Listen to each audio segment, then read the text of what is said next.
Well, Sandra Evertson is back, and she's got hearts aflame. We're making these awesome, what would you call them? Just candlesticks on fire? Yeah, I really don't know. They're just kind of relic type pieces. I think they're beautiful. They look to me almost like altar offerings or something cool like that. That kind of thing is really in, kind of bohemian, just kind of that bohemian gypsy vibe again. I'm really kind of into that right now. Awesome. So how do we get started? Okay, so the first thing we do is we just get a craft wooden candlestick, really basic, any craft store. And then you use a resin blank, and you use craft sticks as well. I would say the popsicle stick is the incredible tool. It sure is, right? And so you just adhere it on, hot glue, or you can use the epoxy, the two-part clay. Yeah, the two-part clay. The two-part clay is really best because you can just put it on the back of it, and so you don't even need to put it under the popsicle stick. No, you don't need to put it right on. over You there put it on top of it. together. Yeah, you put it on top, and it will just seal it right up. And here you can see this is how I did it, and added some texture to it. Really cool. Yeah, you just use the any kind of stamping, metal stamping, and you want to get it a little wet. Of course, these are going to be seen from the front and the back. Yeah, depending on where you put them, and that way you can finish it out. I like to just finish out both front and back pieces. It makes it so much nicer. So here I've got one started, and this is like, if you wanted it smooth, you could just leave it really smooth, but it just looks so much nicer when you add a little bit of texture to it. So you're like me. You're like a more is more kind of girl. Yeah, exactly. More is more. I mean, look at the jewelry, right? Scary. But yeah, you just add a little. And I see you're even continuing it down, wrapping around the candlestick. Yeah, you pull it all the way down to the candlestick, and you'll be covering where all your popsicle stick area. You'll just cover that all up, front and back. And then just pick out one, little metal piece, and you dip it in a little water so that it doesn't stick, and you start making your texture. And you just press it in. That is cool. And it's so simple to do. And then so you could actually use a piece of jewelry that you like, because it's not going to stick to it as long as you dip it in water. As long as you dip it in water, yeah, and that'll just come right off.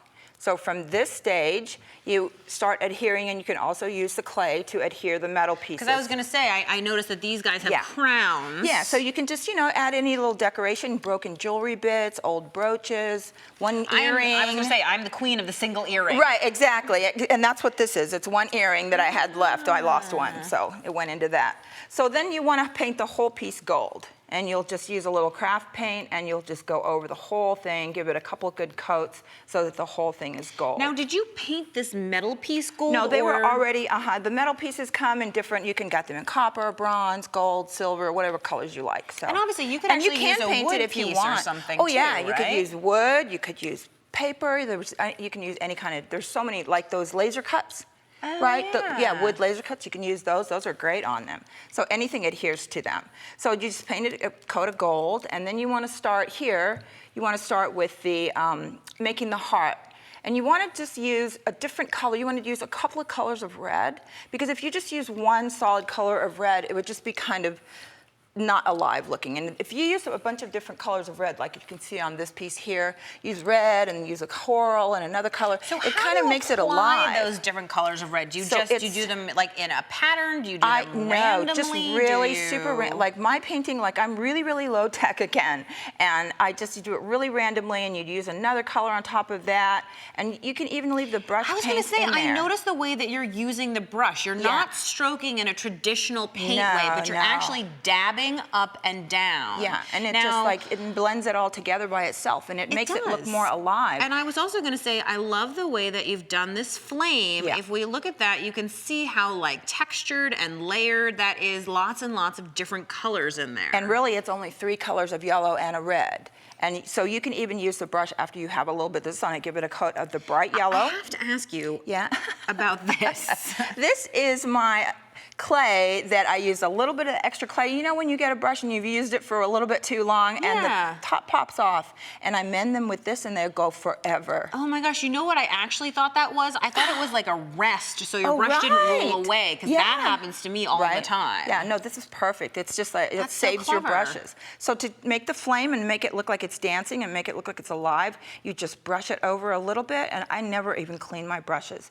And the last little bit you want to do with a little bit of white, and then one more little dab You know, of the red on benefit, top. I think, of not cleaning your brushes is that then you do get that nice color blend. Because if we look at your palette, it's such a beautiful collection of warm colors and just absolutely gorgeous. And you can see how everything coordinates and goes together naturally. Right, right, yeah, like flowers. Yeah, exactly. So what are we using the turquoise paint for? So the turquoise and the brown. So this is Dresden. This is just paper Dresden.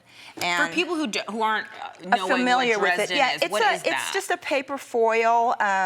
It's used a lot in Germany. They used to use them on antique things, and so it's just a kind of an embossed foil.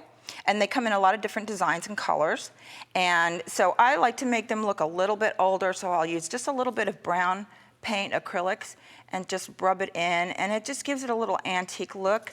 You come up with it looking like this. I'm surprised that on surface so shiny, the acrylic paint sticks on there. Sticks 'Cause right always I think on you it. have to gesso it first or something, but Yeah, you don't at all. I just buy like inexpensive craft paints, and because I use them like by the tons. And so the next step after this is that we've got it antiqued, and the last little bit is that you use a toothpick, and I use toothpicks for everything. So that's where the turquoise comes in.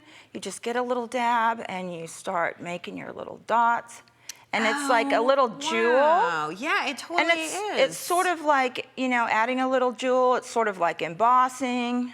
And you know, when I looked Super at some simple. of these pieces that you had here that were Yeah. finished, I actually thought that they came that way. Oh, it's so fun right. to know that we can make them ourselves. So I Yeah. like how you've adhered them on here. Just a little bit of glue, a little bit of white glue, and adhere them, and then you've got your finished piece. And then lots of little finishing touches to make your own personal bohemian decorations. Yeah, you can use your grandmother's jewelry or whatever things you have left and add it into it with the clay, and there you're done. So fantastic, Sandra. Thank you. Thank you.